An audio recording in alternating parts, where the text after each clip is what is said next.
Obalna gasilska zveza Koper združuje 11 prostovoljnih gasilskih društev, 10 teritorialnih in eno industrijsko gasilsko društvo Luka Koper. Šteje 1133 članov, vse od otrok od 6. leta starosti do veteranov. Minuli vikend je s proslavo v Kopru praznovala 70 let svojega obstoja. Zveza se je v zadnjih 70 letih razvijala tako, da so bili začetki seveda težavni, menjave oblasti, šli smo skozi različnih režimov in držav, ampak smo s našim istrskim ponosom smo stali trdni in vse to preživeli, tako da smo dočakali še 70 let delovanja. Seveda od težkih začetkov smo stalno napredovali in danes je zveza trdna, z močnim kadrom, z usposobljenimi in dobro opremljenimi gasilci, tako da smo kos vsem nalogam, ki jih imamo v prihodnosti.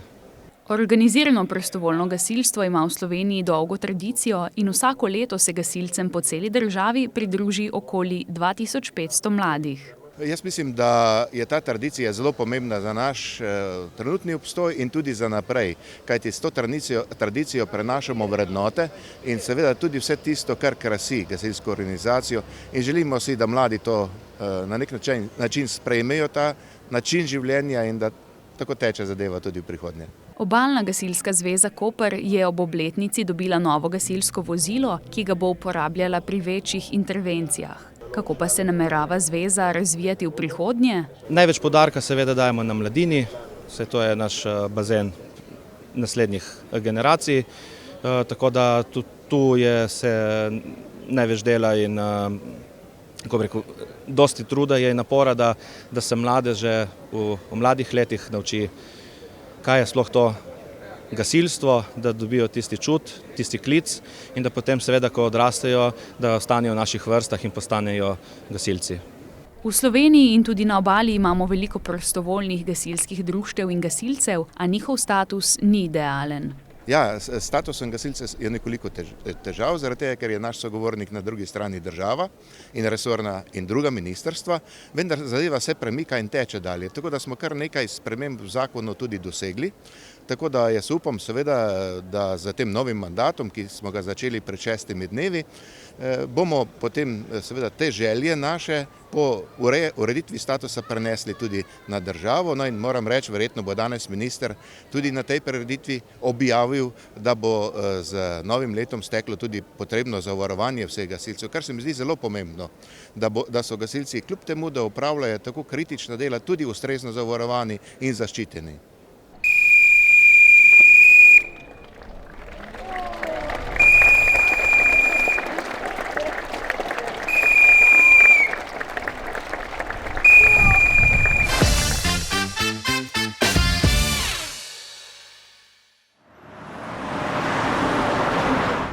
Prometni zamaški v času turistične sezone so v slovenski Istri že pregovorna stalnica. Koprska občina se za reševanje tega problema med Koprom in mejo s Hrvaško zavzema za izgradnjo hitre ceste V1 Koper-Dragonja. V civilni iniciativi Šalara Škocjan-Triban in Bošamarin pa menijo, da bi problem rešila že rekonstrukcija Šmarske ceste, za katero se zavzemajo. Na tiskovni konferenci so v četrtek 19. oktobra predstavili koristi, ki bi jih realizacija te rekonstrukcije omogočila. Projekt je odobren, država je zanj že rezervirala denar, izvedba pa zamuja že 5 let. Šmarska cesta je bila poleti zlasti za vodstvo mestne občine Koper priložnost za opozarjanje na prometne zamaške, se je pa namenoma zamolčalo o tem projektu, o njegovih koristih in o nedopustni zamudi.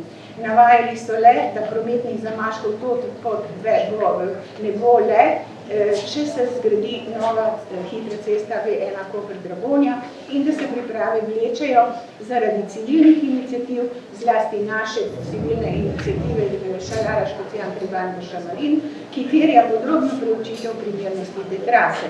V civilni iniciativi poudarjajo, da niso proti izgradnji hitre ceste, so pa prepričani, da jo je mogoče brez škode zamakniti globoko v zaledje in ohraniti zdrav razvoj, življenje in kmetijsko pridelavo v somestju Šalara, pri mestju Škocjan, kmetijskem kompleksu Pradisjol in v Anganelski dolini. Rekonstruirana Šmarska cesta bo vsem tem prebivalcem omogočila ohranitev dosežene kakovosti življenja. Hkrati je treba preučiti vse variante hitrih cest v zaledju. Predlog rekonstrukcije vsebuje razširitev Šmarske ceste s preureditvijo 2 krožišč in izgradnjo 2 ločenih pasov za tranzit, z navezavo na hitro cesto H5 in iz nje na 3 odsekih.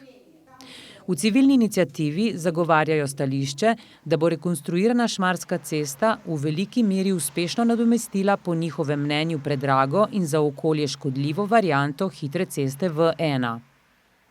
Predvsem pa, meni nekdanji sekretar na Ministrstvu za promet in zveze, Žarko Pregl, bi se težave s prometnimi zamaški hitreje rešile s korekcijo obstoječe ceste. Potrebno je postopati tako, da se predhodno naredijo ukrepi, ki bodo izboljševali obstoječe stanje. To je pa nekaj manjših ukrepov, ki so cenovno sprejemljivi, zahtevajo pa interventno ukrepanje. Gre predvsem za to, da se v križišču Inde naredi direktno navezavo na hitro cesto, da se v času prometne sezone spremeni prometni režim, tako kot se je recimo iz smeri Kopra proti Šalari zaprl en pas, da se lahko z hitre ceste hitreje vključujejo. Nekaj podobnega je treba narediti na križišču Inde in takrat, kadar je preveč prometa v smeri Dragonje, je treba zapreti prečno prehajanje in uporabiti že obstoječi podvoz pod samim nadvozom. To je pri Slavčku.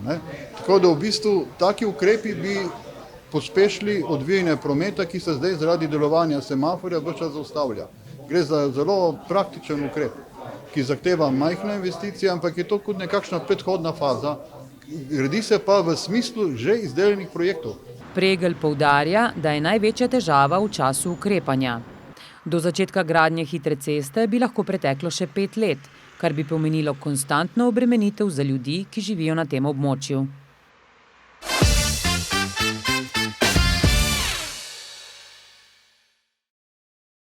Na včerajšnji 8. redni seji občinskega sveta občine Izola je bilo na dnevnem redu 7 točk. Svetniki so sicer glasovali precej složno, zatekalo se je le pri 4. točki dnevnega reda, kjer se je odločalo o pravnih poslih razpolaganja s stvarnim premoženjem občine Izola. Če smo natančni, je opozicijske svetnike, še posebej svetnika socialnih demokratov Leonida Daniloviča, zmotila cenitev 308 kvadratnih metrov velikega zemljišča 8. kategorije, ki se prodaja na pobudo lastnika sosednje nepremičnine. Zemljišče je kmetijsko in bi ga bodoči lastnik uporabljal za kmetijsko dejavnost.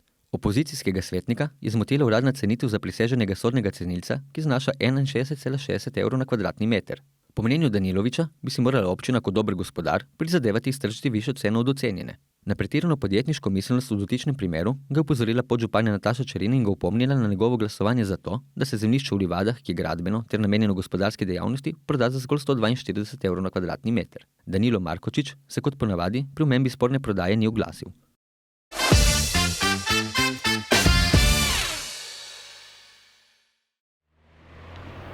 Zaradi obnove vodovoda v ulici 15. maja v Kopru je od torka 17. oktobra v veljavi popolna zapora prometa od gostilne Đordana pod Deteljico do ulice 15. maja. Obvoz je urejen skozi semaforizirano križišče pri nekdanji tovarni Inde. Kljub zapori je mimo gostilne Đordana možen dostop do parkirišča pod Deteljico. Prav tako je iz ulice 15. maja možen dostop za dostavo do podjetij na lokaciji zapore. Dela bodo predvidoma trajala mesec dni. Zaradi sanacije brežine ob cesti na Markovec v neposredni bližini stanovanjskega objekta Semedelski razgledi pa je od srede 18. oktobra dnevno med 8. in 16. uro v veljavi delna zapora prometa. V tem času bo promet mimo Semedelskih razgledov potekal izmenično enosmerno. Urejali pa ga bodo delavci, ki izvajajo dela. Predvidoma bo zapora trajala do 30. novembra.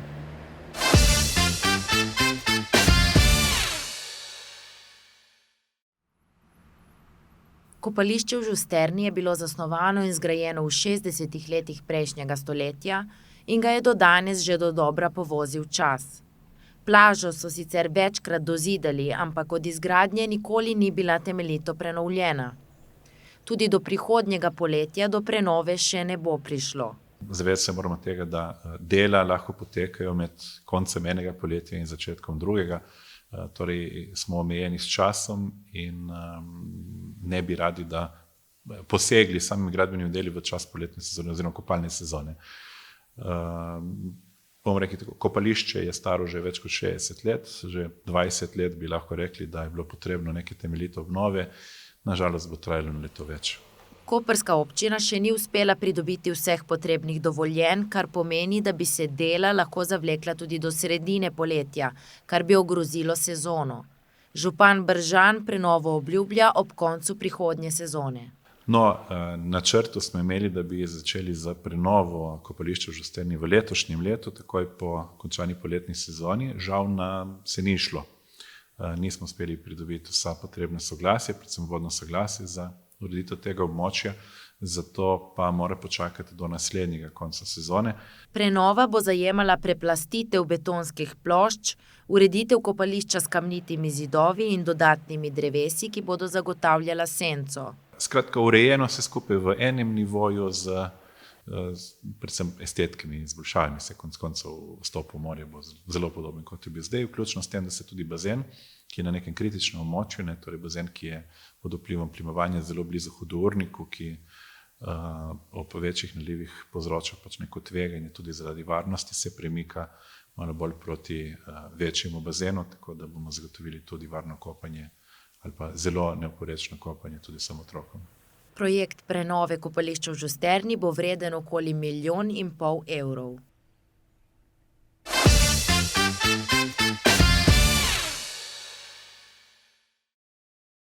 Občine Slovenske Istre so ocenile škodo, ki je nastala po avgustovskih neurjih z dežjem in poplavami. V koprski občini znaša ocenjena škoda več kot 1,7 milijona evrov.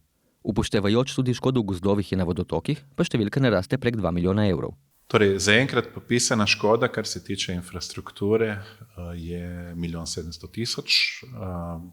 Škoda na kmetijskih pridelkih se še ocenjuje, do 3. novembra je treba dati popis, predvidevamo, da bo presegla 2 milijona evrov.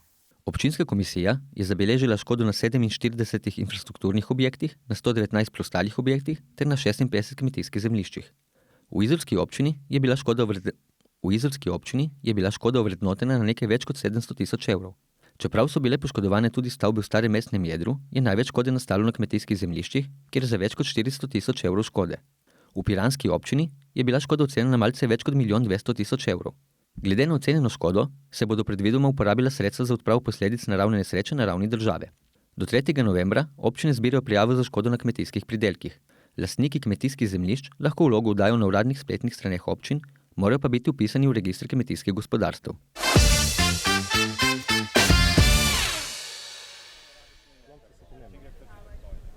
Vsako leto približno 1600 Slovencev doživi srčni zastoj, povprečno 4-dnevno. S takojšnjim oživljanjem bi lahko na letni ravni preprečili nekaj 100 smrti. V ponedeljek smo beležili Svetovni dan oživljanja. Po Sloveniji so v ta namen prek akcije Slovenija oživlja potekali brezplačni tečaji in predstavitve oživljanja. Ko najdemo nekoga ležati na tleh, se moramo najprej prepričati, da je varno, torej da ni recimo na sredi ceste, da nas ne bo zbil avto, potem moramo najprej preveriti odzivnost. To naredimo tako, da gospoda primemo za ramena, ga malo stresemo, gospod, me slišite? Če nas se ne oglasi, pokličemo na pomoč, da pridejo ljudje do nas, da nam lahko pomagajo. Naslednja stvar, preverjamo dihanje. To naredimo tako, da glavo zvrnemo nazaj, da sprostimo dihalno pot, se nagnemo in poslušamo 10 sekund. Ko poslušamo, moramo opazovati prsni koš, ali se dviguje, poslušamo in čutimo sapo. V primeru, da ni vsaj dvakrat normalno vdihnu, pomeni, da je v srčnem zastoju. Pokličemo 112 in začnemo z oživljanjem. Določimo sredino prsnega koša med prsnima bradavicama, damo dominantno roko dol in začnemo. 1, 2, 3. Z rokami na prsni koš pritiskamo 30krat, nato pa osebi nagnemo glavo, zapremo nos in naredimo 2 vpiha skozi usta. To ponavljamo, dokler nam nekdo ne prinese defibrilatorja. Tega vklopimo, nato pa sledimo njegovim navodilom. Analizira srčni ritem, ne smemo se dotikati. In zdaj bo določil, ali pacient rabi šok. Svetujem šok. Okay, svetuje šok. Umakni se. ko gumb začne utripati, pritisnemo, rečemo vsi stran, pritisnemo in začnemo naprej, čim prej. 2, 3. Po Sloveniji je javno dostopnih več kot 2000 defibrilatorjev, v mestni občini Koper pa 82.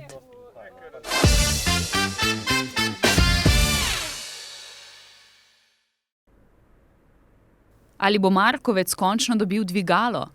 Tamkajšnji prebivalci si tega namreč želijo že leta, saj jim bi to olajšalo pot v mesto in predvsem nazaj, saj bi se s tem izognili velikemu hribu. Najprej naj bi bil projekt realiziran v času županovanja Borisa Popoviča, a do tega ni prišlo. Morda bo to uspelo sedanjemu županu Alešu Brežanu. Torej, danes smo v fazi, ko je bil že izbran projektant na javnem natečaju. Torej, projektant ima zdaj nalogo, da v nekem doglednem času, tam pol leta do 1 leta, pripravi projekt, ki bo pripravljen za pridobitev gradbenega dovoljenja. Torej, dokončen izgled, dokončno pač v bistvu projektiranje celotnega projekta, na to se vloži gradbeno dovoljenje in ko bo to pridobljeno, se lahko tudi najde izvajalca za samo gradnjo. Izbran projektant na razpisu je bila navezava Studio Pirs, Pippenbacher inženirji, Bax Studio Architecture iz Barcelone. Med kriteriji za izbiro sta bili tudi cena in reference. Izbrani projektant ni bil najcenejši med kandidati, a je imel bolj ključne reference. Naložba naj bi stala med 6 in 8 milijonov evrov. No, če čisto poenostavljeno razložim, v praksi bo to malo bolj lično dvigalo oziroma 2 dvigali, eno z drugim, ki bodo omogočila tako pešcem kot kolesarjem, da lahko preko neke platforme na začetku pridejo na vrh hriba in obratno dol. Ta platforma se bo razširila na parkirišče, gramozno parkirišče v Žosterni, kjer bo najverjetneje se predvidelo tudi še kakšen gostinski objekt in podobne vsebine, zato da bo se skupaj zaključena celota. Pričakujejo, da bo projektiranje trajalo največ leto dni, nato sledi pridobivanje gradbenega dovoljenja in izbira izvajalca. Župan Kopra meni, da bo projekt končan še v njegovem trenutnem mandatu, ki bo trajal do leta 2026.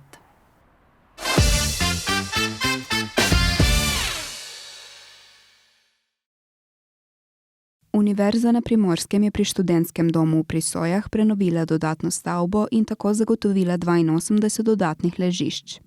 Čeprav študenti tam živijo od začetka študijskega leta, je danes potekala uradna otvoritev in prerez traku. To je samo ena majhna slovesna obeležitev tega, da smo uspeli do začetka študijskega leta, do 1. oktobra, zaključiti popolno prenovo. Tako da študentje so že od 1. oktobra naprej noter, uporabno dovoljenje tudi predtem pridobljeno.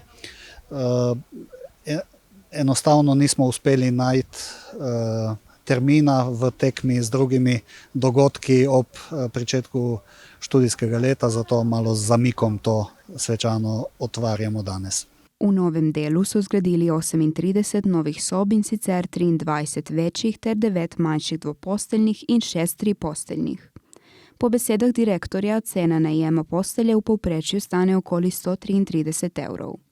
Po čem pa se novi del razlikuje od starega? Seveda se razlikuje po tem, da je popolnoma prenovljen. Ta prenova je tudi upošteva najmodernejše zahteve in smernice energetske varčnosti, tako da ocenjujemo tudi, da je potem bivanje udobnejše. Stari del pač vsega tega še nima. Prenovljeni objekt je nekoč bil samski dom za delavce Luke Koper. Na Univerzi na Primorskem menijo, da je prenova že obstoječih objektov najhitrejši način za pridobitev novih študentskih postelj. Ali nameravajo prenoviti še več stavb? Ja, seveda, ves čas smo z našim pristojnim resornim ministrstvom v kontaktu. Tam se zavedajo teh potreb in preučujemo več možnih rešitev, več projektov. Ne bi pa podrobneje ali konkretneje omenjal, ker niso zadeve tako daleč in oprijemljive, da bi razglašali že danes. Čeprav študentskih postelj še vedno ni dovolj za potrebe vseh študentov univerze, nova stavba prispeva k rešitvi stanovanjskih težav.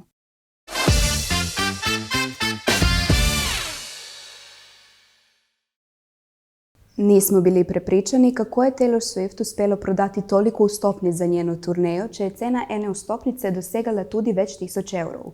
Vendar, če je to bil odziv ljubljanskega občinstva na njen film, si ne moremo niti predstaviti, kako bi bilo na pravem koncertu. Poglejmo.